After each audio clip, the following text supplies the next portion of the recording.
કોંગ્રેસના લીગલ સેલની બેઠક મળી કે જેમાં લોકસભામાં ચૂંટણીમાં ઊભા થનારા કાનૂની પ્રશ્નો અંગે ચર્ચાઓ કરવામાં આવી તેમજ આચારસંહિતા ભંગની ફરિયાદો કરવા અને થનાર ફાયદાઓના નિવારણ માટે પણ મહત્વની ચર્ચાઓ થઈ છે।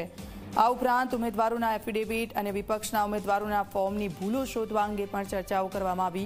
આગળ વાત કરીએ તો બેઠકમાં નવી આચારસંહિતા મામલે પણ ચર્ચા કરાઈ તેમજ ઉમેદવારી ફોર્મ ભરવા શું કાળજી રાખવી તેની પણ ચર્ચાઓ થઈ। આવનારી ચૂંટણી અન્વયે જે નવી આચારસંહિતા ઇલેક્શન કમિશને બહાર પડેલ છે તેની ચર્ચા કરવા તથા દેશમાં જે સાંપ્રત પરિસ્થિતિ છે કે રાજકીય રીતે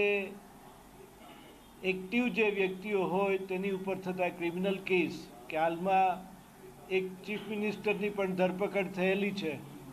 એવા સંજોગોમાં જ્યારે રાજકીય રીતે ઇલેક્શન જાહેર થયા પછી સભા સરઘસ અને જુદી જુદી પ્રચારની કાર્યવાહી ચાલતી હોય તેમાં પણ કોઈ રાજકીય હરીફો દ્વારા કેસ થાય તો એ અંગે પણ એડવોકેટ શું મદદરૂપ કાર્યકરોને થાય,